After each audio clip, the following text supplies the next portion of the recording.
$86 trillion. So everyone's focused on the $28 trillion, which is a lot of money, by the way. It's a ton of money. But 86 trillion of unfunded liabilities. I'm sorry. I'm just like wanting to stay on this because we're not talking about the root issue. We have unfunded liabilities in this country that we literally have no way of paying.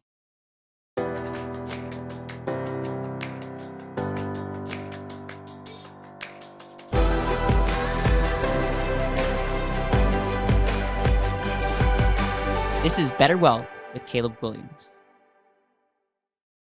All right, we're going to be talking about the problems that you face, the problem that you face today as it relates to your wealth, understanding all the outside forces that are working against us and really hurting our chances to being successful in the future as it relates to our wealth. I had the opportunity to speak in person. I know this is crazy. I had the opportunity to speak in person in Dallas, and it was an amazing opportunity. And what I decided to do is I wanted to be as relevant as possible. And I've seen a couple trends, and I'll share with you in a second. I've seen a couple trends that I'm like, okay, if we don't understand the problem, the solution doesn't matter, and no one's going to be motivated to do anything with their life. So I wanted to really open up with a hard, like, things are going to change, and we better wake up with no agenda to be like, hey, you got to sign up tonight to do this thing. Like, no, I just want people to understand, like, things are going to change. And so I just opened that up. But as I was doing research and I was just looking at things, I started getting a little bit just, depressed. So I want you to know this. I'm just going to focus on this episode on the problems because I want it to be tight, and I want us to be able to share this with somebody and use this as a resource. But Better Wealth exists to help people live more intentional lives. And we, like, problems are real. They've always been around. But if we know them, if we understand the root of the problem, we can better show up more powerfully to avoid those problems and to actually capitalize on it. So again, I'm doing this out of love, but I really do believe this. Albert Einstein, who's a pretty smart guy, by the way, said that we cannot solve our problems with the same thinking we used when we created them. And I want that to sink in, because think about what got us to where we are. Let's take a step back and say the same thinking that got us to where we are isn't going to take us to where we need to be.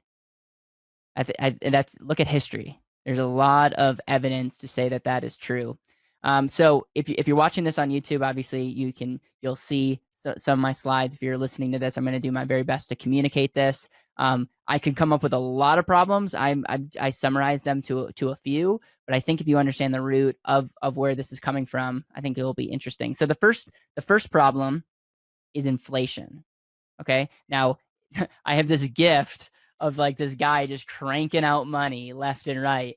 And it's interesting, when I showed this, like, the room laughed. And it's funny, but it's crazy how much money we're printing. And you could summarize the major problems that we're facing is because of the Federal Reserve, and is just our addiction to printing money and low interest rates.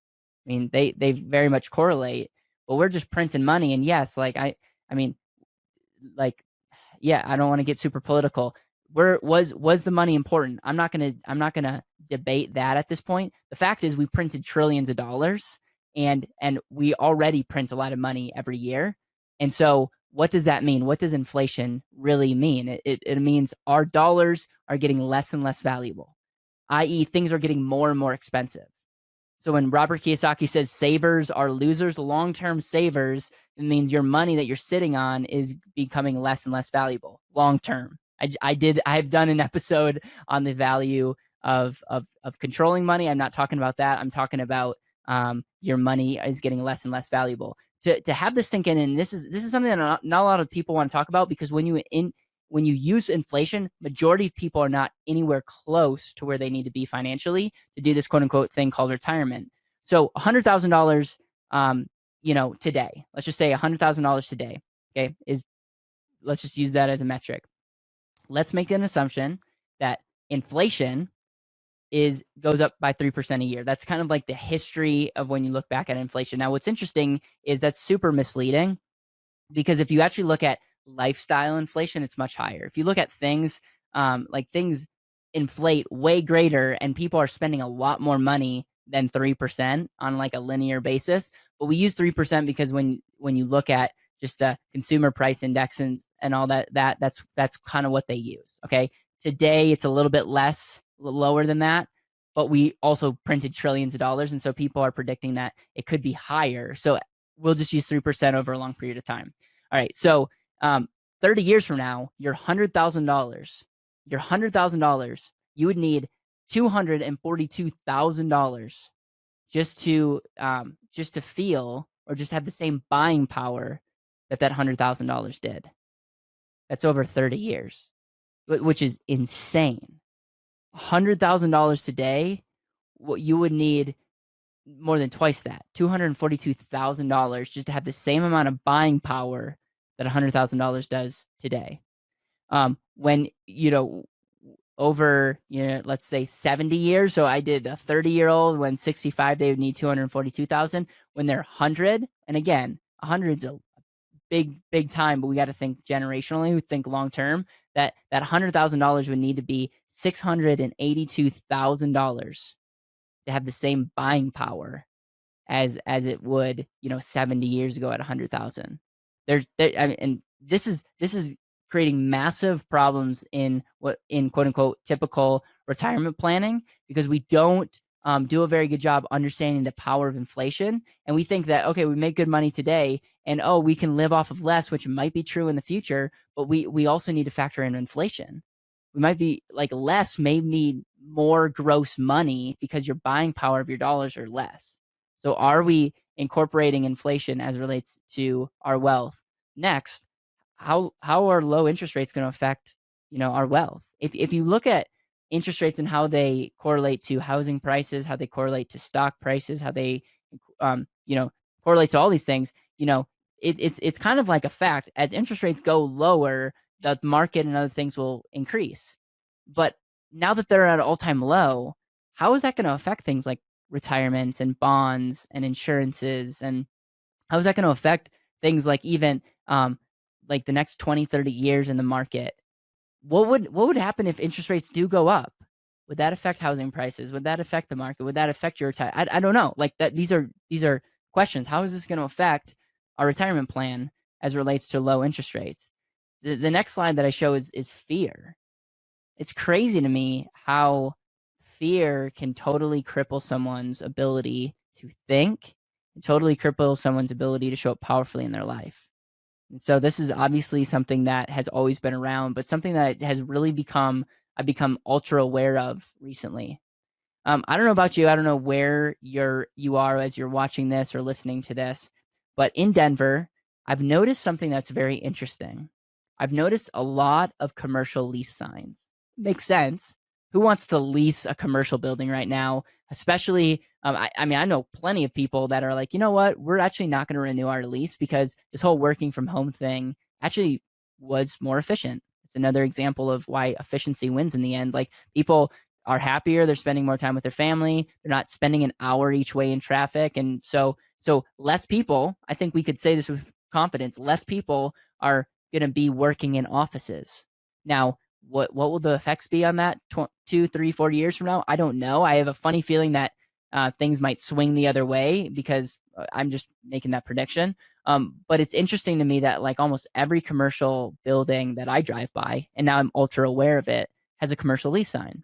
What's that going to do? Like, is there going to be a commercial bubble that bursts? Is there like, are the owners going to continue to pay for that? Are people going to be able to, like, what's going to happen? I'm just curious. Next slide is taxes. I have a lovely picture of Bernie Sanders, of AOC, of Biden, and it's like a simple statement that I don't think anybody would argue with, regardless of who you voted for, regardless of what you think should happen on taxes is one thing, but I believe we all believe taxes are going to go up. I think we all believe that taxes are going to go up, especially in who's in charge right now. I think that's not even something that they're hiding. It's like this is something that needs to happen.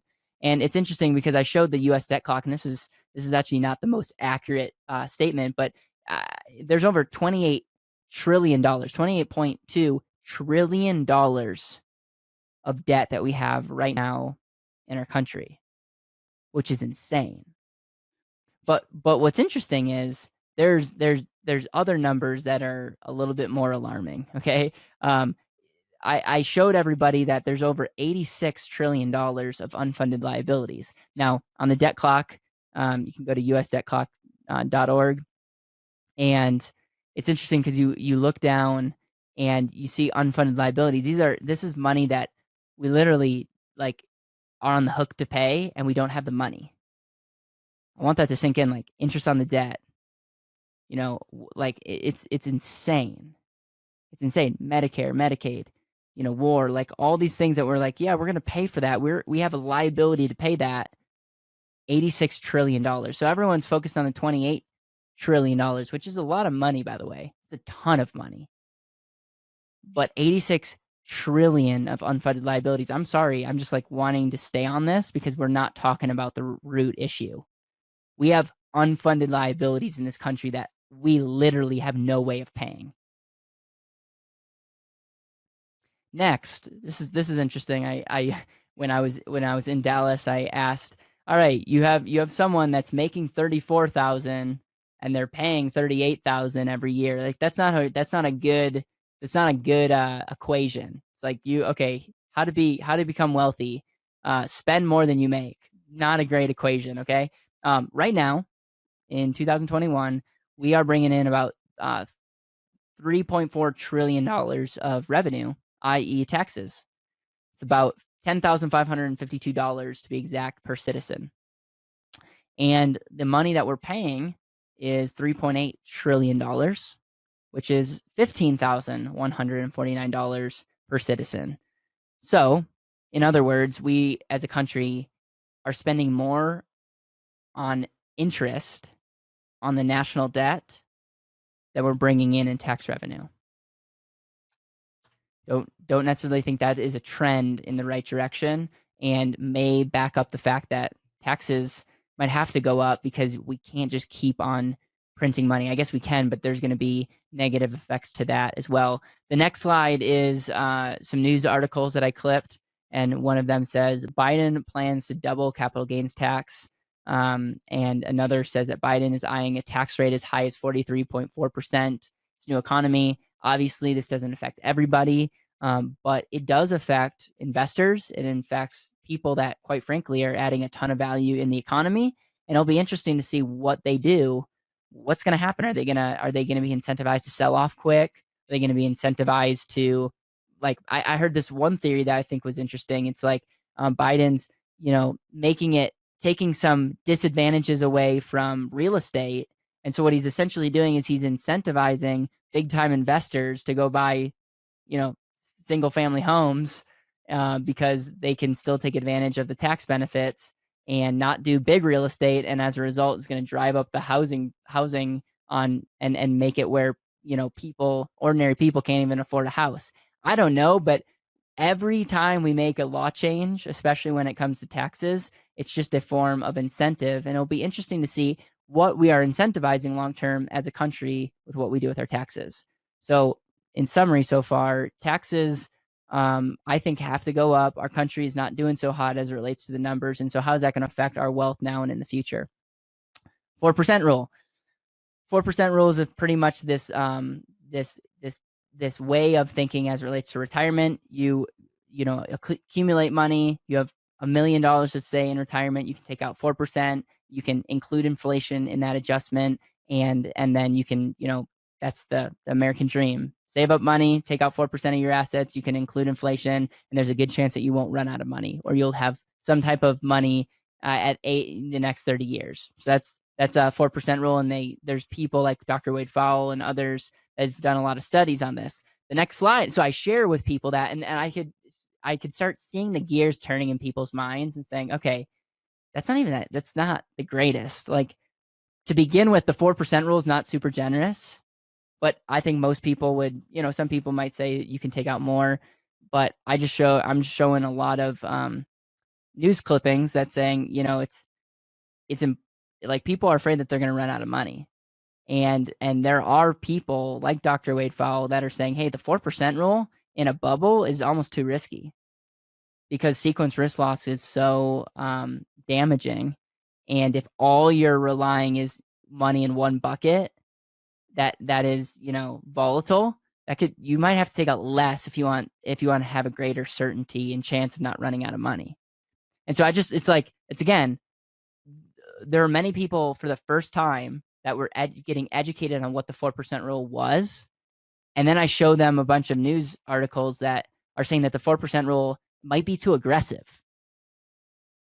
Ladies and gentlemen, that is a massive problem when you think your whole entire life is accumulating money so that you have a nest egg, and then that the whole concept of the nest egg is to have cash flow in the future, and that number is being debated, and no one can really agree, and people are saying that's too aggressive.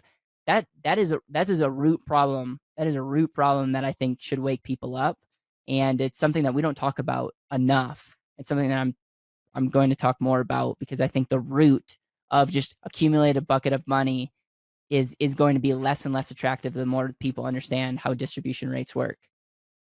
All right, low savings.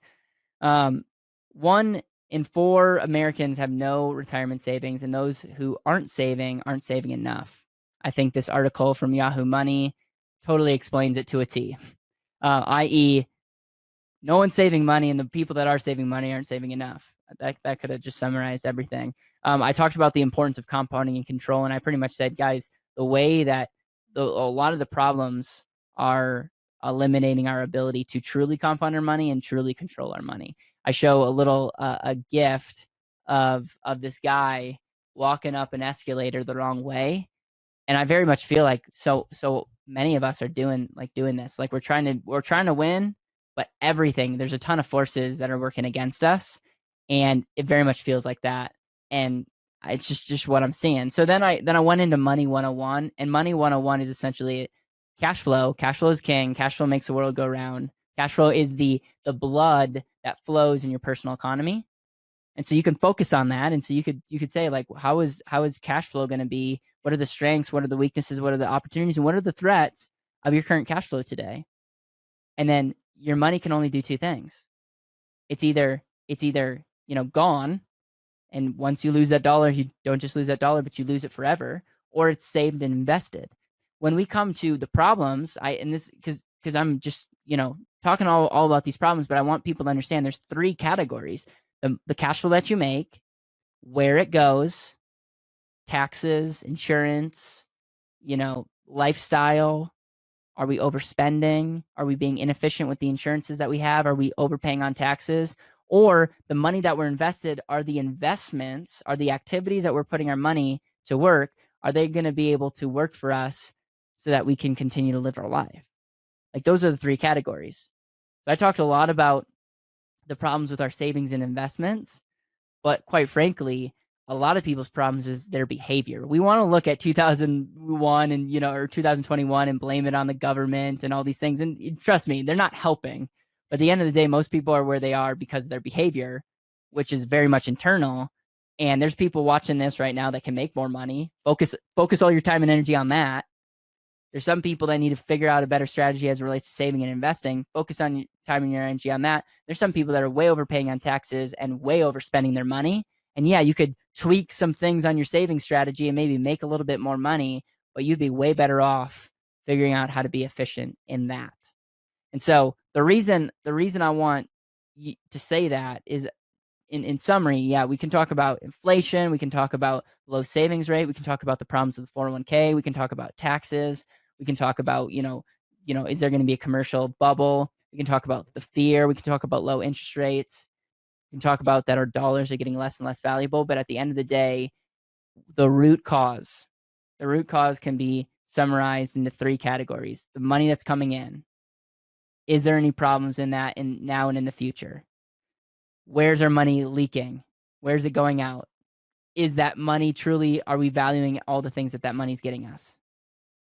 And the money that we're saving, how is it going to be affected with the potential problems in the future? So again, I hope you enjoyed. I hope that this isn't super depressing, but I promise you there's other videos and podcasts that will be able to hopefully encourage, inspire, motivate us to be more efficient with our wealth, start asking critical questions, because I'm telling you, if we just put our head in the sand and just do what people tell us to do, I don't think it's going to work out super well.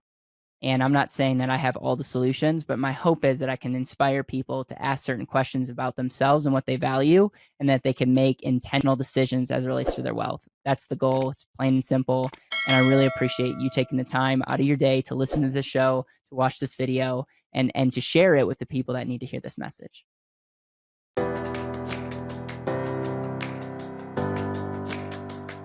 Thank you so much for listening to the BetterWealth podcast. It would mean the world to me if you could hit subscribe, leave a review, and share this with the people that you know and love.